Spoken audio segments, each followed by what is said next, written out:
después de nuestro espacio editorial, vamos a la entrevista de esta mañana aquí en CNN Chile Radio. Nos acompaña aquí en el estudio el presidente del Partido Republicano, Arturo Esquela. Bienvenido, gracias por estar con nosotros.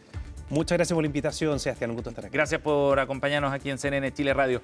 Bueno, vamos a ir abordando varios temas, pero me gustaría comenzar primero por lo que ha ocurrido la semana pasada y en el Senado, en particular a propósito de esta disputa en la oposición. ¿Cómo han visto ustedes desde el Partido Republicano lo que ocurrió con la elección presidencial de la mesa del Senado? Bueno, era crónica de una muerte anunciada, la verdad, porque todos sabían en el Senado, en el Congreso, yo sin estar allá, sin ser parlamentario, tenía lo suficientemente claro de que Felipe Kast no era la persona indicada para reunir un consenso. Si es que no estoy muy metido en el detalle de cómo se distribuyeron ellos las cuotas al final del día políticas al interior del Senado. Tenemos a una senadora, pero la verdad nunca nos hemos involucrado mucho en estas negociaciones, para ser franco, las miramos con un poco de distancia, pero así todo uno podría haber dicho, si es que le correspondía a Evópoli en la lógica de Chile Vamos, quizás Luciano Cruzcoy, que habría sido un hombre más transversal, que no habría levantado esos problemas.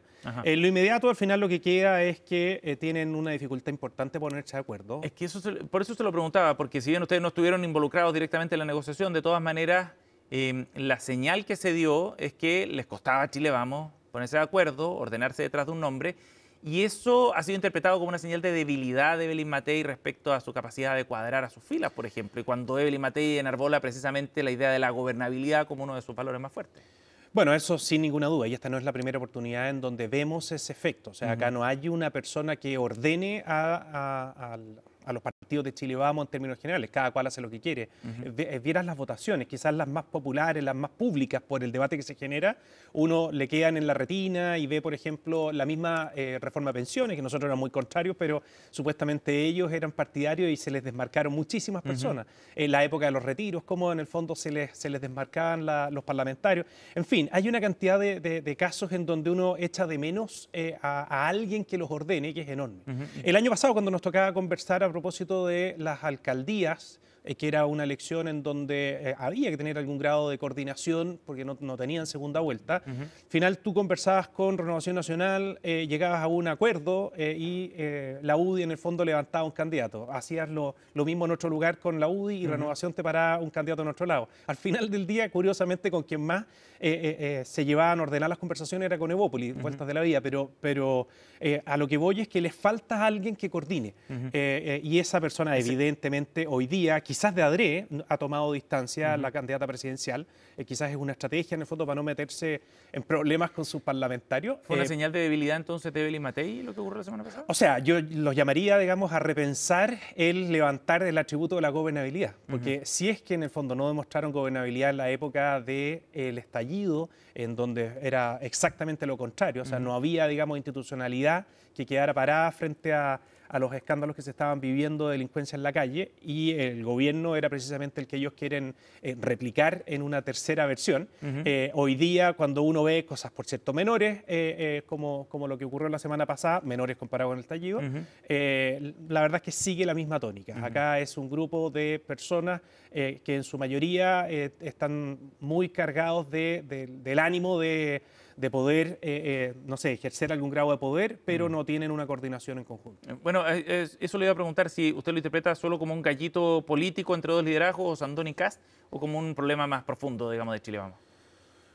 Bueno, en el caso de la semana pasada explotó precisamente porque no pudieron controlar a una persona que levanta una candidatura. Distinto es en el fondo que se les haya... Sandón. O Sandón. Si es que supuestamente en el fondo habían llegado al acuerdo de que iba a ser Felipe Kast la persona. Salió el mismo Sandón al día siguiente o 2 días después con una carta en el Mercurio diciendo en el fondo que no era real que tuvieran acuerdo sobre Felipe Kast. Sí.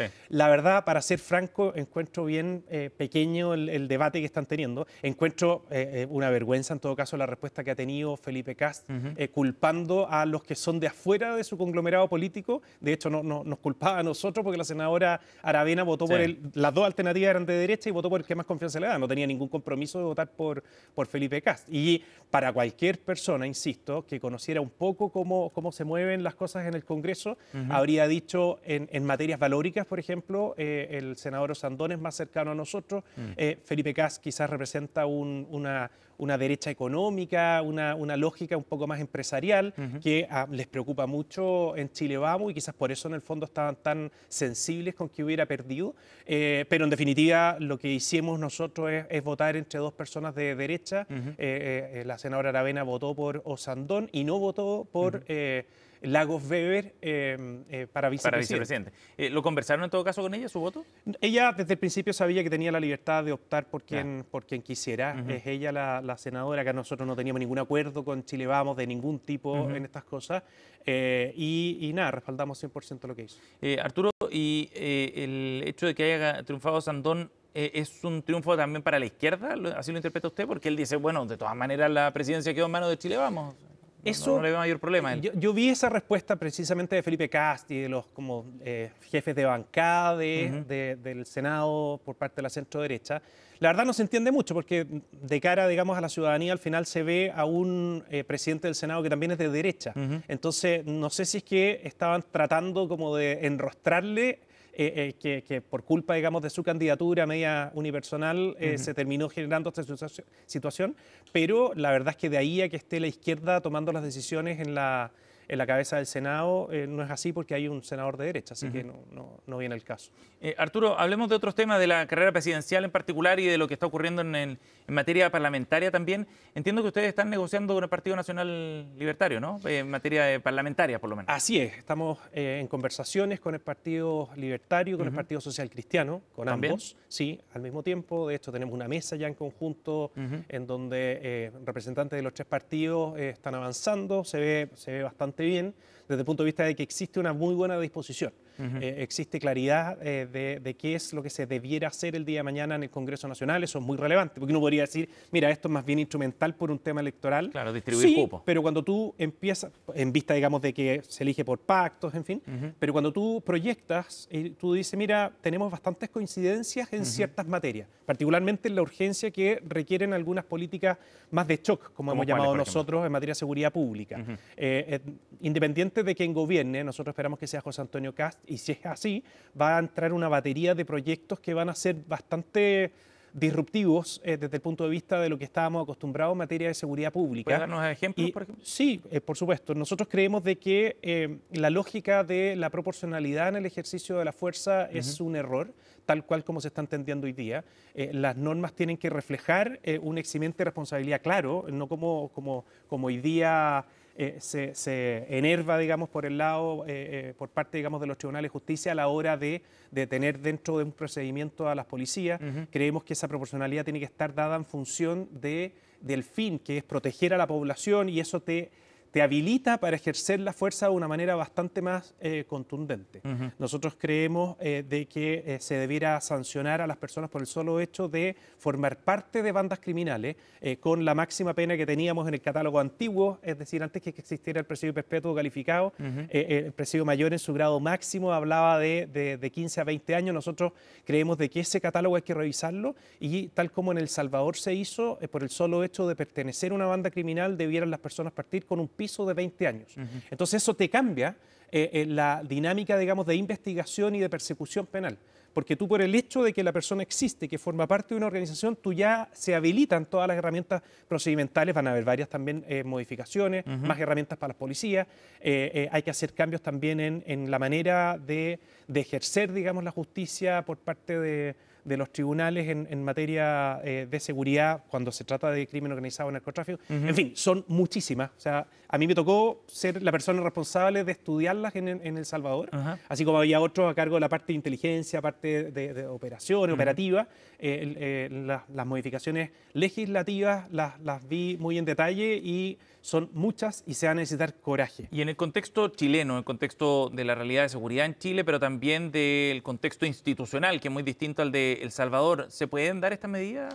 Sí, por supuesto, hay muchas cosas que aplican. Yo te diría que lo que no aplica, Sebastián, tiene que ver con uno de los medios de prueba de la pertenencia a las organizaciones, que está bastante dada en El Salvador por esta cultura que tienen las bandas criminales de tatuarse la pertenencia, Sí, es decir, alguna se ponían organización. literalmente MS-18 los nombres de las bandas. Entonces, eso les permitía tener un, llamémoslo, un filtro de entrada a las policías bastante rápido. Eso es distinto en nuestro caso, pero nuestra capacidad de inteligencia en Chile es bastante mayor que la de El Salvador, de entrada, digamos. O sea, ellos hicieron un trabajo y hoy día tienen un muy buen sistema de inteligencia. Nosotros hoy día, particularmente en las Fuerzas Armadas me refiero, tenemos, digamos, la capacidad de dar con los cabecillas de estas organizaciones sin caer, digamos, en la dinámica. Bueno, no podríamos caer porque no tenemos esa cultura de los tatuajes, Sí. pero sin apoyarse en esa lógica, perfectamente podríamos tener el mapa de dónde están estas organizaciones y poder aprenderlo rápidamente. Ya, eso con un punto de vista del proceso judicial, pero desde el punto de vista político también ustedes necesitarían pasar por el Congreso para conseguir esos cambios, ¿no? Así es, aunque en estas materias de tanta sensibilidad pública, porque si tú verdaderamente, saquémonos la lógica electoral por un minuto, y tú le preguntas a las personas si es que están dispuestas a avanzar en un tratamiento de la criminalidad distinto que el que hemos tenido, es natural y obvio que vamos a coincidir en que hay que avanzar 3 o 4 pasos. Y aunque eso significara algún grado de limitaciones o suspensiones de derechos o libertades que hoy día tenemos, de manera transitoria, por supuesto, los chilenos están de acuerdo con eso. Y por eso, en el fondo, nosotros estamos arremetiendo con tanta fuerza en lo que tenemos que hacer, que va a generar problemas desde el punto de vista de algunos, va a sacar roncha, pero creemos que existe una desproporción muy profunda entre lo que tenemos hoy día por sistema de tratamiento para la criminalidad y lo que los chilenos, que es la voluntad soberana, al final queremos. Entonces, eso lo queremos corregir. Y eso no aplica únicamente en el rol que tiene el Ejecutivo a cargo, digamos, de todo lo que hemos estado hablando, sino que tiene que trascender, digamos, a todos los órganos del Estado. Es decir, el Poder Judicial va a tener que entender que hay un mandato, que hay una voluntad soberana. Pero es un poder autónomo. Por supuesto, pero en el fondo los mensajes son claros y por eso esto es un cambio cultural que se va a gatillar cuando elijan a José Antonio Kast presidente, esa es nuestra aspiración, pero en el fondo el mensaje tiene que ser claro. Por eso tú vas a ver en todos los próximos meses que nosotros no le vamos a hacer el quite a decir lo que haríamos. En la semana, ayer de hecho, se dio a conocer el que José Antonio Kast, que fuera presidente, estudiaría, por cierto, los antecedentes en detalle, pero probablemente indultaría a Patricio Maturana, que está condenado hoy día por el caso de la senadora Campillay. No sé si tuviste la oportunidad de ver ese caso. Lo que está haciendo José Antonio Kast es decir, mire, no me reclamen después cuando yo sea presidente, yo indulte a las policías que hoy día están encarceladas por los casos del estallido. Porque desde nuestra perspectiva, esas personas que estaban cumpliendo una función que el Estado les puso esa mochila y esa responsabilidad, y es tremendamente injusto que hoy día, en el fondo, estén encarcelados por cumplir Ahora, sus funciones. eso supone otra señal también, de decir que el Poder Judicial aquí no tiene la autonomía suficiente para haber juzgado y zanjado ese caso. No, porque nosotros tenemos una herramienta en nuestro sistema, en nuestro ordenamiento jurídico, en la Constitución, nada menos el artículo 32, lo podrán buscar por ahí, que consiste precisamente en aplicar indultos particulares. ¿Qué fue lo que hizo el presidente Boric? ¿Qué fue lo que hizo el presidente Boric? O sea, está bien lo que hizo el presidente Boric. Está bien desde el punto de vista del ejercicio de su atribución. Está pésimo el razonamiento que hubo detrás, porque nosotros lo que queremos es liberar a policías, a carabineros, a personas que están encarceladas, siendo que su función es protegernos. Pero cometieron un delito. Él lo que hizo fue liberar a las personas que estaban del otro lado, tirando piedras y poniendo barricadas y quemando lugares. Entonces, pero quemando cometió un edificios. delito en el ejercicio de su función. O sea, hasta Carabineros, con la mejor de las intenciones, tiene determinadas obligaciones y se las da las atribuciones que le da la ley. El indulto lo que hace precisamente es permitir que esa persona pueda salir en libertad. Y el análisis que se debe hacer de los antecedentes cuando se tenga efectivamente el ejercicio de esa atribución, es decir, siendo presidente, es considerar, digamos, todo lo que implicaba el estar en el ejercicio de las funciones ahí. Tú puedes, ¿Y eso no lo evidentemente, sopesó la justicia? Por supuesto que lo hizo, pero a nuestro juicio de manera total y absolutamente equivocada, como muchos de los otros casos que hemos visto. ¿Tú te acuerdas Arturo, del caso de Sebastián Zamora y cómo se le había condenado al caso Pío Nono, ¿no? al cabo Zamora Sí. por algo que terminó? Afortunadamente existían imágenes que permitían descartar en el fondo lo que de una manera absurda se estaba sosteniendo desde el Ministerio Público. Pero eso tuvo a una persona durante 4 años en un juicio durante mucho tiempo privado de libertad, y si es que no hubieran existido esas cámaras, probablemente estaría preso hoy día. Entonces, Arturo, cuando uno ve que ese es el estándar que se está aplicando de justicia, más aún con las personas que cargan con la responsabilidad de ejercer la fuerza, que no es menor, evidentemente que se justifica el ejercicio del indulto particular. Arturo, se nos va el tiempo, pero queremos avanzar a otro tema también. Johannes Kaiser ha dicho en entrevista este fin de semana en Estado Nacional de TVN que él estaría dispuesto a apoyar a Evelyn Matei eventualmente, pero lo condicionaba a ciertas garantías.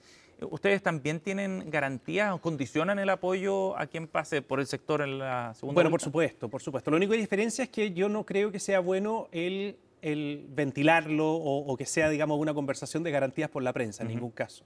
Evidentemente que a quien pase segunda vuelta nos vamos a colgar de sus mismas palabras y si es que, por ejemplo, en el ejercicio que me propones tú, de que fuera Evelyn Matei y dijo que iba a reducir el impuesto de primera categoría, efectivamente se la vamos a hacer presente, digamos, esa condición y tantas otras que para nosotros son fundamentales. O sea, si ella quisiera avanzar, por ejemplo, en una ley de aborto, como lo ha insinuado en otras oportunidades, teniendo, digamos, algún grado de simpatía con algo tan sensible para una porción importante de la población, por supuesto que para nosotros sería fundamental de que no lo hiciera. O sea, y así una serie de elementos que la única diferencia, y por eso hago el punto respecto de tu comparación con Johannes Kaiser, de que ya vimos que eso no es conveniente hacerlo por la prensa, porque al final si que tú lo haces por la prensa, como lo hizo Sebastián Sichel, no sé si recuerdas, para la segunda vuelta con José Antonio Kast. Sí. Al final del día tú estás diciendo, mire, voy a poner algún par de condiciones que no sea posible de cumplir y con eso me lavo las manos y no lo apoyo. Para nosotros es tan importante que gane alguien distinto a quienes gobiernan hoy día que, por supuesto, vamos a buscar la manera de que esté todo dispuesto para que efectivamente se logre el propósito. En una eventual segunda vuelta con Evelyn Matei sería una unidad con condiciones. En segunda vuelta con quien sea, y nosotros estamos esperando todavía el pronunciamiento de Evelyn Matei, que no lo ha hecho, de que apoyaría a cualquier persona de la oposición si es que ella no fuera la que va a pasar a segunda vuelta, que es muy probable. Tú ves las encuestas de este fin de semana y estamos ya incluso cerca, los dos candidatos de derecha están cerca del margen de error. En la CADEM, por ejemplo, que ella marca 18 y los otros candidatos marcan 13. El margen de error debe ser 3 algo y está recién partiendo una campaña y lleva 4 años en campaña. Entonces, ¿Evelyn Matei no es candidata de derecha? Ella, usted dijo, son dos candidatos de derecha. Ella la asumimos y ella se autodefine como de centro derecha y hoy día están buscando un pacto con los partidos de centro que se desprendieron de la democracia cristiana. O sea, evidentemente, si es que alguien quiere buscar un candidato de derecha, tiene dos alternativas. La otra alternativa hay que llamarla, por seguir, digamos, la lógica de ellos, de centro derecha. Respecto a la primaria y a la posibilidad de hacer una primaria, ustedes han sido bien claros en eso, que van a llegar a la primera vuelta y lo han repetido en varias ocasiones. La semana pasada, en todo caso, ustedes reclamaban que no había una invitación formal. Si es que esa invitación formal llegara al Partido Republicano, ¿reconsiderarían la decisión? Casi anecdótico, pero en el fondo tanto hablaban de la unidad, bueno, a propósito de todas las peleas que tenían internas que se fueron saliendo a la luz a propósito de lo del Senado, pero más allá de eso, el llamado a la unidad y en fin, y la verdad es que yo por lo menos nunca tuve ni siquiera una llama perdida, digamos, de alguno de los presidentes de los partidos de Chile. Vamos, da un poco lo mismo, es anecdótico, todo Chile sabe por qué para nosotros es fundamental llegar a noviembre, ya se ha notado, hoy día lunes se cumplen 3 semanas desde que José Antonio Kast empezó a comunicar los contenidos del plan de recuperación territorial y mira lo que ha pasado en las encuestas. Automáticamente ya está en segundo lugar, en la otra empatado en segundo lugar. En fin, nosotros vemos de que los chilenos lo que necesitan y lo que quieren es que podamos volver a vivir en un país seguro y me da la impresión de que desde una dinámica de quienes gobernaron cuando se incendiaban las calles para el estallido no viene de la mano ese nivel de seguridad que nosotros esperamos. Arturo, respecto a otro tema, quería preguntarle también sobre la definición que ha hecho el Partido Comunista respecto a la discusión constitucional en particular, porque ese tema aparece como uno abierto todavía para el PC. A pesar de que ya pasamos por 2 procesos y 2 plebiscitos en esta materia, es un asunto que permanece abierto para la tienda y que va a ser relevante en las definiciones que tiene que tomar pensando en esa carrera presidencial. ¿Cómo ven ustedes esa postura? El Partido Comunista siempre va a levantar, creo yo, el debate sobre el tema constitucional. Es curioso que ahora, porque todavía yo siento que no hay ambiente en el fondo para hacerlo. La única reforma relevante que que podría corregir el tremendo daño que le hicieron todos los que tenían fiebre constitucional, incluidos todos los partidos de Chile Vamos, que nos llevaron a 2 procesos constitucionales, es corregir el tremendo error de haberle bajado el quórum a las reformas constitucionales. No nos olvidemos que hoy día se necesitan apenas 4/7 para cambiar la Constitución y las leyes orgánicas, en donde se desarrolla todo el contenido de la Constitución, es mayoría absoluta. Entonces, si es que se trata de alguna reforma constitucional, que no lo haría ahora en época electoral, por supuesto, creo que es la única que corresponde desde el punto de vista estructural y pedirles, digamos, a quienes cayeron fácilmente en estos debates constitucionales y se abrieron a la posibilidad de cambiar la Constitución que le ha dado mayor estabilidad y desarrollo económico en la historia de Chile, pretender cambiarla es un tremendo error y pedirles que no se seduzcan por esos cantos de sirena que vienen desde la izquierda. ¿Pero hay un sinceramiento, cree usted, aquí de parte del Partido Comunista sobre este objetivo? Sí, sí, ellos siempre en el fondo van a querer. No creo que sea... Si te refieres en el fondo a que podría, desde el otro lado, tratarse de una herramienta electoral, bueno, puede ser que coincidan las dos cosas, pero yo creo que efectivamente ellos quieren cambiar la Constitución. Pues esta es la Constitución que nació el año 80, que representa un modelo de desarrollo del país que mira lo que somos. O sea, antes de esa Constitución, una vez que se genera, digamos, esa Constitución y que entra en pleno ejercicio, nos despegamos del resto de Latinoamérica desde cualquier indicador y obvio que eso es algo positivo que tiene que perseverar en el tiempo. Arturo, gracias por haber venido al estudio de CNN Chile Radio. Gracias a ti, que estés bien.